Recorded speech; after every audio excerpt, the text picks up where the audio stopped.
पहले सत्ते पे सत्ता, यानी 7 खबरें और अहम जानकारियां। सबसे पहले नेपाल नहीं बल्कि उस फ्रांस की बात जहां इस वक्त करीब 1 लाख लोग सड़कों पर हैं। शहर के शहर जल रहे हैं और फ्रांस में इस वक्त ब्लॉक एवरीथिंग वाला बवाल छिड़ा है। आखिर क्यों अचानक से फ्रांस में सत्ता के विरोध में बगावत शुरू हो गई है, ये देखिएगा। फिर नेपाल वाली वीडियो कुंजी जिसमें आज भी बहुत आग है। पूरे नेपाल में सेना का कंट्रोल जरूर है लेकिन विद्रोही रुकने का नाम नहीं ले रहे हैं। नेपाल में 18 जगह पर जेल तोड़ी गई है और 6000 कैदी फरार हैं। हालांकि अब नेपाल में सत्ता का फॉर्मूला क्या है ये समझेंगे। एक बड़ी खबर सुप्रीम कोर्ट से, जहां प्रेसिडेंशियल रेफरेंस पर सुनवाई के दौरान चीफ जस्टिस ऑफ इंडिया ने नेपाल का जिक्र किया।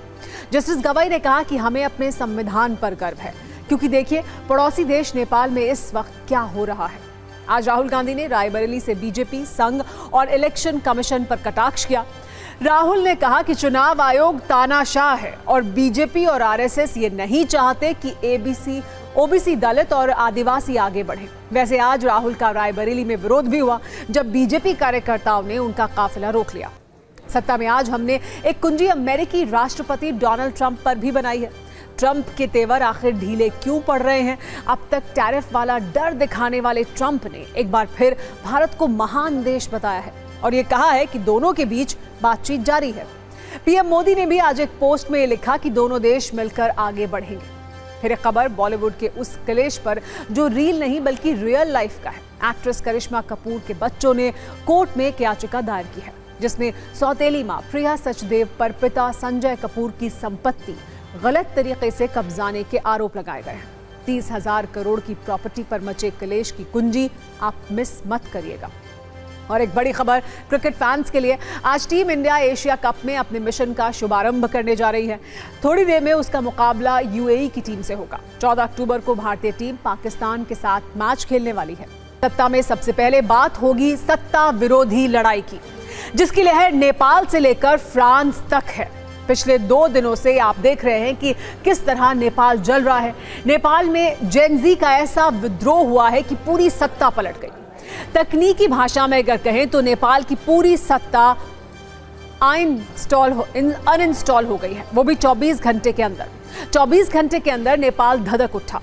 अब ऐसी ही सत्ता विरोधी सुनामी फ्रांस में आई है, जिसका परिणाम क्या होगा ये कहना मुश्किल है। हम आपको 2 तस्वीरों से दुनिया के 2 देशों में सत्ता विरोधी प्रदर्शन की कहानी को दिखा रहे हैं। आप देखिए विद्रोह के बाद नेपाल क्या से क्या हो गया है। अब वहां सरकार नहीं बल्कि सेना है। अब वहां सत्ता वाली कैबिनेट नहीं बल्कि विद्रोहियों वाला कब्जा है। वहीं फ्रांस में 1 लाख लोग आज सड़क पर उतरे। सवाल यही है कि मैक्रोन सरकार के खिलाफ ये गुस्सा क्या कहता है। इस गुस्से और गदर का अगला लेवल क्या होगा? आज सत्ता में इसका हम वीडियो विश्लेषण करेंगे। पहले आपको फ्रांस की राजधानी पेरिस में आज हुए प्रदर्शन की हैरान करने वाली एक वीडियो कुंजी भी दिखाते हैं। पहली तस्वीर पुलिस और प्रदर्शनकारियों के बीच भिड़ंत की है। प्रदर्शनकारियों को रोकने के लिए जब पुलिस वालों ने मोर्चा संभाला तो प्रदर्शनकारियों ने सड़क किनारे रखे डस्टबिन से पुलिस वालों पर हमला कर दिया। एक के बाद एक कई डस्टबिन पुलिस वालों पर फेंके गए। जब उससे बात नहीं बनी तो प्रदर्शनकारियों ने पुलिस वालों की तरफ कूड़ा भी फेंक दिया। इस दौरान पेरिस की सड़कों पर जंग जैसे हालात दिखे। प्रदर्शनकारियों के गुस्से की आग पेरिस की सड़कों पर दिखी। गुस्साई भीड़ ने एक बस को आग के हवाले कर दिया और कई सरकारी इमारतों में तोड़फोड़ की। इसके अलावा पुलिस वालों पर फ्लेयर्स से भी अटैक किया गया। खबर यह है कि इन हिंसक घटनाओं में कई लोग घायल हुए हैं। कई जगह पर तो प्रदर्शनकारियों के गुस्से के आगे पुलिस वाले बेबस नजर आए, लेकिन कुछ जगह पर हिंसा को रोकने के लिए पुलिस ने सख्त तेवर अपनाए। वहां जो भी प्रदर्शनकारी पुलिस की पकड़ में आया उसे पहले डंडों से पीटा गया और उसके बाद गिरफ्तार कर लिया गया। कई जगह पर प्रदर्शनकारियों और पुलिस वालों के बीच इसी तरह घंटों तक धक्का मुक्की और झड़प चलती रही। ब्लॉक एवरीथिंग नाम से शुरू हुए इस हिंसक प्रदर्शन ने पूरे पेरिस की व्यवस्था को अस्त व्यस्त कर दिया है, क्योंकि करीब 1 लाख लोग अचानक सड़कों पर आ गए। नकाबपोश प्रदर्शनकारियों ने जगह जगह कचरे के डिब्बे और बैरिकेड्स लगाकर सड़कों को जाम कर दिया। पुलिस पर फ्लेयर्स और बोतलें भी फेंकी गईं। कई इमारतों में आगजनी और तोड़फोड़ की गई। कई बसों को जला दिया गया। बोर्डो और मार्से जैसे शहरों में भीड़ ने सड़कें जाम कर दी। न सिर्फ सड़कों को जाम किया बल्कि सुपरमार्केट और पेट्रोल पंपों को भी निशाना बनाया। फ्रांस के गृह मंत्रालय ने बताया कि हिंसा करने वाले करीब 200 लोगों को गिरफ्तार कर लिया गया है। पेरिस की सड़कों पर ये हजारों लोग अचानक उतरे, लेकिन इस विद्रोह की आग लंबे वक्त से भड़क रही थी। सरकार को इसका अंदाजा भी था। यही वजह है कि इससे निपटने के लिए 80,000 से ज्यादा पुलिसकर्मी तैनात किए गए थे। फ्रांस की सड़कों पर इस वक्त अराजकता है और संसद में अस्थिरता। फ्रांस दोनों समस्याओं से जूझ रहा है। लोग इतने गुस्से में हैं कि उनके आगे मैक्रों की भारी भरकम फोर्स भी कमजोर नजर आई। लोगों के इस गुस्से की कई वजहें हैं। पहली वजह राष्ट्रपति मैक्रों की आर्थिक नीतियों से नाराजगी है। देश में आर्थिक संकट बढ़ने से लोग परेशान हैं। बार बार प्रधानमंत्री बदलने से लोगों की नाराजगी भी बढ़ रही है। फ्रांस में पिछले 12 महीने में 4 प्रधानमंत्री बदले गए हैं। 2 दिन पहले ही प्रधानमंत्री फ्रांसवा बेरू ने इस्तीफा दिया था, जिसके बाद सेबेस्टियन लेकोर्नु को नया प्रधानमंत्री बनाया गया। इसके अलावा यूक्रेन युद्ध को लेकर भी फ्रांस के लोग मैक्रों से नाराज हैं, क्योंकि मैक्रों ने यूक्रेन में सेना भेजने की बात कही थी, जबकि वहां के लोग ये नहीं चाहते कि फ्रांस नए युद्ध में उलझे। यही वजह है कि प्रदर्शन के दौरान लोग नारे लगाते रहे कि मैक्रों हमें युद्ध नहीं चाहिए। दरअसल फ्रांस में एक बड़े वर्ग को ये लगता है कि राष्ट्रपति मैक्रों की आर्थिक नीतियां आम लोगों के हितों के खिलाफ हैं। उनकी नीतियों से केवल वहां के अमीर लोगों को फायदा मिल रहा है। सरकार के खिलाफ जो गुस्सा फ्रांस के लोगों के दिल और दिमाग में भड़क रहा था, उसे सड़कों तक लाने का सबसे बड़ा काम पूर्व प्रधानमंत्री के कुछ फैसलों ने किया है।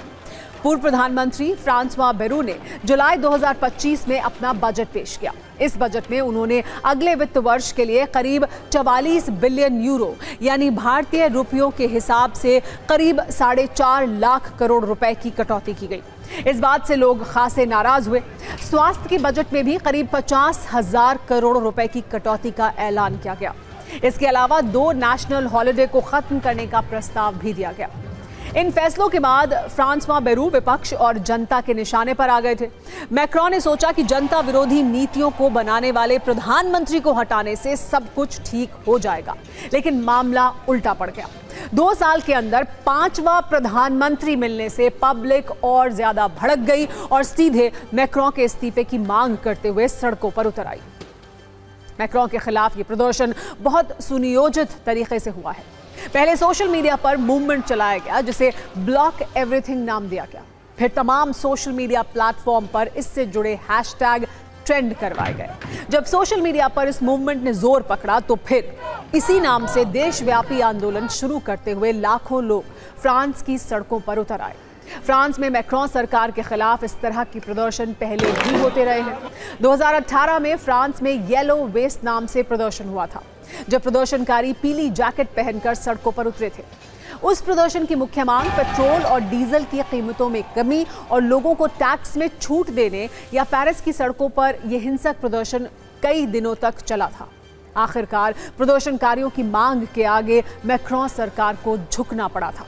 तेल की कीमतों को कम किया गया था, न्यूनतम वेतन में बढ़ोतरी और टैक्स में छूट दी गई थी। कुछ लोग इस प्रदर्शन को उसी पुराने येलो वेस्ट प्रोटेस्ट का एक्सटेंशन मान रहे हैं। सोचिए, जिस देश का संसद भवन जल चुका हो, वहां आज क्या हो रहा होगा। जिस देश का प्रधानमंत्री अज्ञात जगह पर छिपा हो, वहां क्या हो रहा होगा। जिस देश की पूरी सत्ता की कोई खबर नहीं है, वहां इस वक्त क्या हो रहा होगा। आज नेपाल की स्थिति को कुछ ऐसे ही सवालों से बयां किया जा सकता है, क्योंकि जेनजी के विद्रोह का मीटर तेजी से हाई हो रहा है। ये बगावत, ये विद्रोह अब सारी लक्ष्मण रेखाओं को पार कर चुका है। नेपाल की 3 करोड़ 11 लाख की जनता का क्या होगा, ये कोई नहीं जानता है। सत्ता के सभी न्यूज मित्रों को आज कुछ तस्वीरों से ये बताएंगे कि सिर्फ 24 घंटे में नेपाल कितना बदल गया और वहां आज की तारीख में क्या हो रहा है। पहले नेपाल की हिंसा वाली तस्वीरों के साथ 7 अपडेट आपको दे दें। पहला और सबसे बड़ा अपडेट यह है कि नेपाल की सत्ता पर सेना का कंट्रोल है। नेपाल के पशुपतिनाथ मंदिर समेत अहम ठिकानों पर भी सेना तैनात है। पूरे नेपाल में कल सुबह 6 बजे तक कर्फ्यू की घोषणा की गई है। हिंसा के बाद विद्रोही अब नेपाल के सुपर बाजार और मॉल में लूटपाट कर रहे हैं। लूटपाट और तोड़फोड़ के मामलों में कई लोगों को गिरफ्तार भी किया गया है। ऐसी कहानियों के बीच सबसे बड़ी चिंता यह है कि नेपाल में अगली सरकार बनने पर सस्पेंस है। नेपाल के जो मंत्री विद्रोहियों के टारगेट पर थे, उनका हेलीकॉप्टर से रेस्क्यू किया जा रहा है। सोचने वाली बात यह है कि नेपाल अब ऐसा देश बन चुका है जहां मंत्रियों का रेस्क्यू हो रहा है। जिन लोगों को चुनकर देश की जनता ने सत्ता सौंपी थी, वो अपनी जान बचाने के लिए सुरक्षित जगह तलाश रहे हैं, किसी तरह अपनी जान बचा रहे हैं। ऐसा इसलिए हो रहा है क्योंकि नेपाल के विद्रोही अब आउट ऑफ कंट्रोल हो चुके हैं। उन्होंने 24 घंटे में कैसे नेपाल को नोच लिया, आपको 6 तस्वीरों से आइए बताते हैं। ये नेपाल के संसद भवन की तस्वीर है, एक विद्रोह के पहले की तस्वीर है और दूसरा विद्रोह के बाद का वीडियो है। नेपाल के इस पावर हाउस को 3600 करोड़ रुपए में बनाया गया था। इसकी मुख्य इमारत को भारी नुकसान पहुंचा है। संसद भवन के बाहर हरा भरा गार्डन था, वहां अब सिर्फ जले हुए सामान बिखरे पड़े हैं। ये वही संसद है जहां कानून बनते थे, जहां से पूरे देश के भविष्य को निर्धारित किया जाता था। अब ये किसी खंडर की तरह दिख रहा है। ऐसा लग रहा है कि दुश्मन ने बहुत बड़ा हमला कर दिया हो। अगली तस्वीर नेपाल के राष्ट्रपति आवास की है। देखिए, सिर्फ 2 दिनों के विद्रोह में राष्ट्रपति आवास की सूरत कैसे बदल गई। नेपाल में राजशाही के पतन के बाद नेपाल सरकार ने 4 जुलाई 2008 को एक कैबिनेट बैठक में शीतल निवास को राष्ट्रपति निवास बनाने का फैसला किया था। कल हुई आगजनी से पहले नेपाल के राष्ट्रपति रामचंद्र पौडेल को हेलीकॉप्टर से सेना ने एक सुरक्षित जगह पर पहुंचा दिया था। ये नेपाल के प्रधानमंत्री केपी शर्मा ओली के निजी आवास की तस्वीर है, जहां कभी राजनीतिक हलचल थी, जहां कभी बड़े बड़े फैसले होते थे, बड़े बड़े मंत्रियों के साथ मंथन होता था। लेकिन आज ये विद्रोहियों के कब्जे में है। विद्रोह की आग में जलकर इसका रूप बदल चुका है। ये काठमांडू का सिंह दरबार है, जिसे शेर का महल भी कहा जाता है। नेपाल के प्रधानमंत्री और बाकी मंत्रियों के दफ्तर इसी सिंह दरबार में है। लेकिन अब ये जेन जी के विद्रोह का शिकार हो चुका है। तोड़फोड़ और आगजनी के बाद सिंह दरबार खंडहर बन चुका है। आपको बता दें कि सिंह दरबार का निर्माण 117 वर्ष पहले 1908 में हुआ था। उस वक्त ये नेपाल के राजा का शाही महल हुआ करता था, जिसे लेकर शुरू से ही विवाद रहा है। आरोप लगता था कि 50 हेक्टेयर में फैला यह महल मंदिरों की जमीन पर बनाया गया था। आपको ये भी बता दें कि 1973 में भी यहां आग लगी थी, जिसके बाद इसको एक बार फिर से बनाया गया था। अब फिर ये सत्ता विरोधी आग में जल चुका है। ये नेपाल की राजधानी काठमांडू में स्थित 5 सितारा हिल्टन होटल है, जहां विद्रोहियों ने आग लगा दी। देखिए पहले कैसे ये होटल शहर का मुख्य केंद्र था। यहां विदेशों से आने वाले पर्यटक रहते थे, लेकिन विद्रोहियों ने इस होटल को भी नहीं छोड़ा। अगली तस्वीर और भी चौंकाने वाली है। ये नेपाल का सुप्रीम कोर्ट है, जो अब जेन जी के गुस्से का शिकार हो चुका है। नेपाल के इसी सुप्रीम कोर्ट ने सोशल मीडिया प्लेटफॉर्म्स को रजिस्ट्रेशन कराने के आदेश दिए थे, जिस आदेश पर सरकार ने इन प्लेटफॉर्म्स को बंद कर दिया था। उस सुप्रीम कोर्ट को भी प्रदर्शनकारियों ने जला दिया। सुप्रीम कोर्ट में 25,000 फाइलें भी जल गईं। नेपाल में विद्रोहियों के टारगेट पर सिर्फ सत्ता के केंद्र नहीं है, सिर्फ नेता नहीं है, सिर्फ सरकारी इमारतें ही नहीं हैं, सुपर बाजार और मॉल भी नहीं है, बल्कि मंदिर भी इसके निशाने पर है। ये तस्वीर इसी कहानी को बयां कर रही है। कल काठमांडू में पशुपतिनाथ मंदिर के पास बड़ी संख्या में विद्रोही पहुंच गए थे। उन्होंने हमले की कोशिश भी की। हालात बिगड़ने पर अब इस मंदिर की सुरक्षा सेना के हवाले है। आपको बता दें कि पशुपतिनाथ मंदिर भगवान शिव को समर्पित सबसे प्राचीन और पवित्र मंदिरों में से एक है। ये तस्वीर ये संदेश दे रही है कि प्रदर्शनकारियों का गुस्सा सिर्फ सत्ता से नहीं है, सिर्फ नेताओं से नहीं है, बल्कि इनका उद्देश्य कुछ और है। इस कहानी को थोड़ा और आगे अगली तस्वीर से बढ़ाते हैं। देखिए कैसे सुपरमार्केट और मॉल में प्रदर्शनकारी लूटपाट कर रहे हैं। ऐसा लग रहा है कि वो यहाँ के नागरिक नहीं, बल्कि नफरती विचारों से ग्रसित लोग हैं। आपने नेपाल में जलते हुए संसद भवन की तस्वीर देखी, आपने संसद के अंदर विद्रोहियों के उत्पात की तस्वीरें भी देखी, आपने संसद के बाहर सन्नाटे की तस्वीरें देखी, मंत्रियों और नेताओं के पिटने वाली और जान बचाकर भागने वाली तस्वीरें देखी। अब आपको नेपाल की संसद के अंदर की तस्वीरें दिखाते हैं, जहां मंत्रियों की बैठकें होती थी, जहां संसद की कार्यवाही होती थी। वहां आज क्या है आप देखिए। TV9 भारतवर्ष के संवाददाता संसद के अंदर गए, वहां के हालात क्या हैं आप देखिए इस रील में। पूरा संसद भवन परिसर जलकर खाक हो गया है। ये बड़ा सा फाउंटेन आपको नजर आएगा, ये देखिए ये सब तोड़ दिया गया है। मेरे कैमरा पर्सन चेतन शर्मा बहुत जाबाजी के साथ कल एक एक तस्वीर आप तक पहुंचाए हैं, और आज भी वो मेरे कैमरे के जरिए इस तस्वीर को पहुंचा रहे। सारी गाड़ियां, यहां तक कि फायर ब्रिगेड की गाड़ियां जो एहतियातन यहां पर खड़ी थी, उन गाड़ियों को भी जो प्रदर्शनकारी थे वो आग के हवाले कर दिए हैं। ये मैं आपको जो दिखा रहा हूं, ये अभी जल रहा है। ये संघीय संसद का वो बोर्ड है, देखिए इसको जलाकर खाक कर दिया गया। पहला भारतीय कैमरा है जो इस अग्निकांड के बाद उस संसद भवन के अंदर आपको लेकर हम चल रहे हैं, जो दिखाएंगे कैसे आग लगाया गया और आग लगाने के बाद सिचुएशन क्या है। इसी सीढ़ी के जरिए जो एमपीज थे, प्राइम मिनिस्टर थे, मिनिस्टर्स थे, वो संसद भवन के सदन तक जाते थे। ये कमरा है और वो हीट रवि मैं अब भी महसूस कर सकता हूं। ये देखिए, ये पूरा संसद भवन अग्निकांड के बाद हम मौके पर पहुंचे हैं और अंदर देख सकते हैं आप कि क्या हालात है। और यहाँ पे ऑफिशियल्स बैठा करते थे और अंदर धुआं उठ रहा है, पूरी फॉल सीलिंग ऊपर से नीचे गिर गई है। इस कमरे में आइए, सारे जो शीशे हैं वो टूट कर गिर गए। जिस इलाके से अब मैं गुजर रहा हूँ, हीट बहुत ज्यादा है, धुआं बहुत ज्यादा है और हम आ चुके हैं अब दूसरे पोर्शन में। ये शीशे की पूरी दीवार थी, ये टूटकर नीचे आ गई है। सदन के अंदर पहला भारतीय टीवी चैनल जो संसद के उस सदन में पहुंच गया है जिस सदन को आग लगाई गई है। यहां पर लगातार जैसे ये पूरा स्ट्रक्चर, अंदर आ जाइए, ये पूरा स्ट्रक्चर टूटकर गिर गया है और हम इस वक्त नेपाल के राष्ट्रपति भवन के ठीक सामने, इसे शीतल निवास कहते हैं, वहां पर खड़े हैं और वहां भी देखिए सेना की तैनाती कर दी गई है। अब हम आपको अंदर की तस्वीरें दिखाते हैं जहां पर पूरी तरह से सेना यहां पर इन्वॉल्व है। सेना यहां पर सुरक्षा संभाली हुई है। इस तरफ से जरा दिखाइएगा। और ये राष्ट्रपति भवन की वो तस्वीर है कल जिसको पूरी दुनिया ने देखा।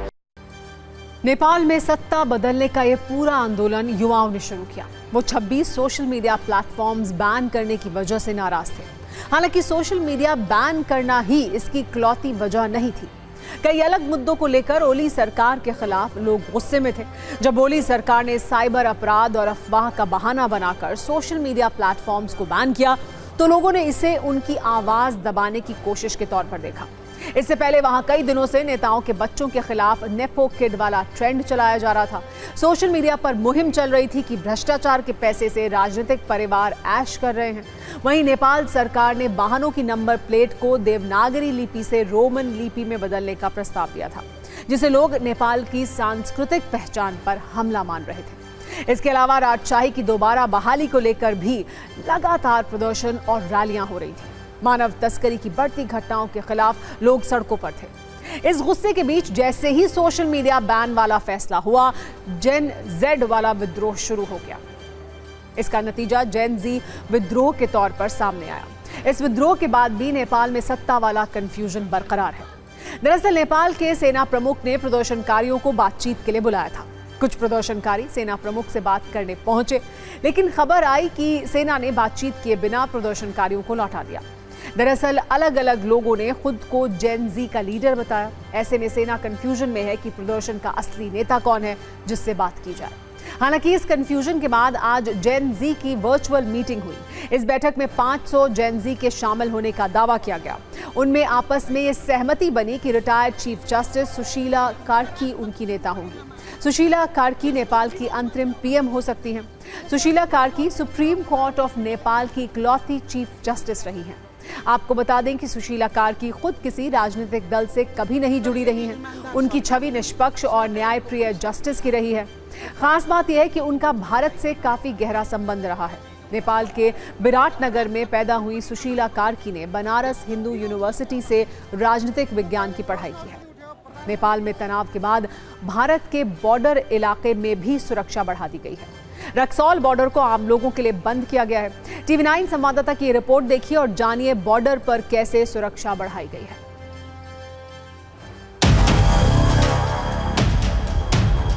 ये रक्सौल बॉर्डर है, ये बॉर्डर पूरी तरह से बंद कर दिया गया है। यहाँ जो आपको इक्का दुक्का लोग दिख रहे होंगे, ये या तो मीडिया से जुड़े हुए लोग हैं या फिर सुरक्षा से जुड़े हुए लोग हैं, जिन्हें जो लगातार आदेश दे रहे हैं, लोगों को साफ साफ बता रहे हैं कि आपको जाने की जरूरत नहीं है उस तरफ से। मतलब नेपाल से ये ऑर्डर आया है, ये बताया गया है कि लोगों को नहीं आने देना है। कहाँ जाना, कहाँ है? वीरगंज जाना है। वीरगंज जाना है? क्यों जाना है वीरगंज? दवा लाना है। तो वो दवा इंडिया में नहीं मिलती? नहीं, इंडिया में नहीं मिलेगा। वहीं मिलेगा? हाँ, वहीं मिलेगा। तो नहीं जाने दे रहा है? सब पब्लिक नहीं जा रहा है तो हम कहाँ से जाते हैं? हाँ, मना कर दिया गया है ना, कई सबको मना किया जा रहा है। आपको कहाँ जाना है? सर आपको जाना नहीं, हम यहीं के व्यापार करते हैं। हाँ। तो अभी बंद के स्थिति में सिचुएशन में हम लोग का भी कारोबार में बहुत असर पड़ा है। आदेश नगर में काम करते हैं तो वहाँ तो सब कुछ बंद है। सब कुछ बंद है। हाँ। इसीलिए हम लोग यहीं पर रुके हैं, नहीं जाने दे रहा है तो क्या करें। नेपाल के हालात की चर्चा आज भारत के सुप्रीम कोर्ट में भी हुई, जहां प्रेसिडेंशियल रेफरेंस पर सुनवाई के दौरान चीफ जस्टिस ऑफ इंडिया ने नेपाल का जिक्र किया। सीजेआई बीआर गवाई ने कहा कि हमें अपने संविधान पर गर्व है, क्योंकि देखिए पड़ोसी देश नेपाल में इस वक्त क्या हो रहा है। चीफ जस्टिस ने जो कुछ कहा वो बहुत अहम है, क्योंकि कल से सोशल मीडिया पर कुछ नेता और अति उत्साही लोग ऐसा लिख रहे थे कि नेपाल जैसे हालात कहीं भी हो सकते हैं। उनका इशारा शायद भारत की तरफ था। ये एक विशेष तरह की कुंठित मानसिकता है, जिसमें दूसरे देशों की जलती हुई इमारतों और तोड़फोड़ को देखकर ये कटाक्ष किया जाता है कि कहीं भी कभी भी कुछ भी हो सकता है। लेकिन शब्दों की इस चालाकी से दुर्भावना नहीं छिपती है। ऐसे में जस्टिस बीआर गवाई का बयान बहुत महत्वपूर्ण हो जाता है। इस बयान का वजन तरह तरह की देश विरोधी छींटाकशी से कहीं ज्यादा है, और एक भरोसा भी है कि जब तक संविधान है, लोकतंत्र और देश दोनों सुरक्षित हैं। सत्ता में अगली खबर की शुरुआत हम एक पोस्टर से करने जा रहे हैं। वर्ष 2001 में बॉलीवुड की एक फिल्म आई थी जिसका नाम था एक रिश्ता, द बॉन्ड ऑफ लव। लेकिन आज बॉलीवुड के एक ऐसे कलेश की चर्चा है जो रियल लाइफ से नहीं बल्कि रियल लाइफ से जुड़ा हुआ है। बस इसमें थोड़ा सा बदलाव हो गया है और अब इसका टाइटल कुछ इस तरह है, एक रिश्ता, द बॉन्ड ऑफ मनी, क्योंकि इस कहानी में मामला रिश्तों से ज्यादा पैसों का है, और वो भी 30,000 करोड़ रुपए का। दरअसल बॉलीवुड एक्ट्रेस करिश्मा कपूर के बच्चों ने दिल्ली हाईकोर्ट में एक याचिका दायर की थी, जिस पर आज सुनवाई हुई। याचिका में करिश्मा के बच्चों ने आरोप लगाया है कि उनकी सौतेली मां प्रिया सचदेव की नजर पिता संजय कपूर की 30,000 करोड़ की संपत्ति पर है, और इसके लिए नकली वसीयत बनाई गई है। वहीं बिजनेसमैन संजय कपूर, जिनकी मृत्यु 12 जून 2025 को ब्रिटेन में पोलो खेलते वक्त हो गई थी, और अब उनकी मौत के बाद संजय और करिश्मा के दोनों बच्चे कोर्ट पहुंच गए हैं। ऐसी कहानी वैसे आपने बॉलीवुड की फिल्मों में देखी होगी, लेकिन असल जिंदगी की इस कहानी में रिश्तों से उठता भरोसा है, विश्वासघात वाले आरोप हैं, और 30,000 करोड़ की संपत्ति वाली लड़ाई भी है। इस स्टोरी में ना ट्विस्ट कम है और ना ही किरदार, क्योंकि मृतक संजय कपूर की संपत्ति पर दावा करने के लिए कई चेहरे मैदान में हैं, और जब मामला कोर्ट, वकीलों और दलीलों में उलझ गया है। दरअसल 30,000 करोड़ की प्रॉपर्टी वाले इस कलेश में 3 पीढ़ियां हैं। पहली पीढ़ी रानी कपूर यानी संजय कपूर की मां, जिन्होंने प्रिया सचदेव यानी संजय कपूर की आखिरी पत्नी को लेकर कुछ गंभीर दावे किए हैं। दूसरी पीढ़ी खुद प्रिया सचदेव, जिन्होंने संजय कपूर की 30,000 करोड़ की संपत्ति पर अपना हक जताया है। जबकि तीसरी पीढ़ी में संजय कपूर और करिश्मा कपूर के 2 बच्चे हैं, जो खुद को पिता की संपत्ति का वारिस बता रहे हैं। इस कहानी को और स्पष्ट करने के लिए हम आपको संजय कपूर का फैमिली ट्री भी दिखाते हैं, यानी उनके परिवार के कुछ ऐसे किरदार जो इस 30,000 करोड़ वाले क्लेश का हिस्सा हैं। बिजनेसमैन संजय कपूर की 3 शादियां हुई थी। उनकी पहली शादी वर्ष 1996 में फैशन डिजाइनर नंदिता मेहतानी से हुई थी। हालांकि ये शादी सिर्फ 4 साल ही चल पाई। इसके बाद 2003 में संजय की शादी एक्ट्रेस करिश्मा कपूर से हुई, जिनसे 2 बच्चे हैं, समायरा और कियान। हालांकि संजय और करिश्मा की ये शादी 2016 में टूट गई और तलाक हो गया। 2017 में संजय कपूर ने प्रिया सचदेव से शादी की, जिनसे एक बेटा है। अब करिश्मा कपूर के दोनों बच्चों ने प्रिया सचदेव पर कोर्ट में कुछ गंभीर आरोप लगाए हैं। अब आपको ये बताते हैं कि आज कोर्ट में 30,000 करोड़ की संपत्ति को लेकर करिश्मा के बच्चों की याचिका पर जो सुनवाई हुई, उसमें क्या दलीलें दी गई। याचिका में संजय कपूर की संपत्ति पर अपना हक साबित करने के लिए सौतेली मां प्रिया सचदेव ने जो वसीयत दिखाई है वो पूरी तरह फर्जी है, ये कहा गया। हालांकि प्रिया सचदेव का दावा है कि वो संजय की पत्नी हैं और संपत्ति पर उनका पूरा हक है। इसमें तीसरा पक्ष संजय कपूर की मां रानी कपूर का है, जिनका दावा यह है कि बेटे की मौत के बाद उनसे जबरदस्ती कुछ दस्तावेज पर साइन कराए गए। याचिका में करिश्मा के बच्चों ने यह आरोप लगाया है कि प्रिया सचदेव पिता की संपत्ति पर पूरा कंट्रोल चाहती हैं। प्रिया की ओर से कोर्ट में यह बताया गया कि बच्चों को पहले ही 1900 करोड़ रुपए दिए जा चुके हैं, जबकि मां की मांग है कि बेटे की संपत्ति से 10,000 करोड़ रुपए उन्हें भी मिलने चाहिए। करिश्मा के बच्चों की मांग है कि पिता की संपत्ति के इस्तेमाल पर स्थायी रोक लगाई जाए, जबकि प्रिया सचदेव की मांग है कि यह केस कानूनी तौर पर टिकाऊ नहीं है, इसीलिए याचिका को खारिज किया जाए। हालांकि कोर्ट ने इन दलीलों को सुनने के बाद कुछ नए निर्देश जारी कर दिए हैं। उनके बारे में भी आइए आपको हम बता देते हैं। हाईकोर्ट ने निर्देश दिया है कि सभी पक्ष 2 हफ्ते में अपना लिखित जवाब कोर्ट में दाखिल करें। संजय कपूर की पत्नी प्रिया कपूर उनकी संपत्ति का पूरा ब्यौरा 2 हफ्तों में जमा करें।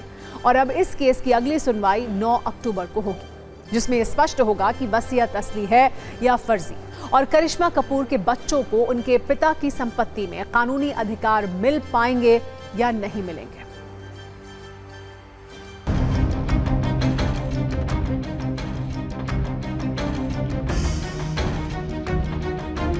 So that the suit will be registered now, and we have to make certain discoveries about the assets, personal assets of Mr. Sanjay Kapoor, and the matter is now fixed for 9th October.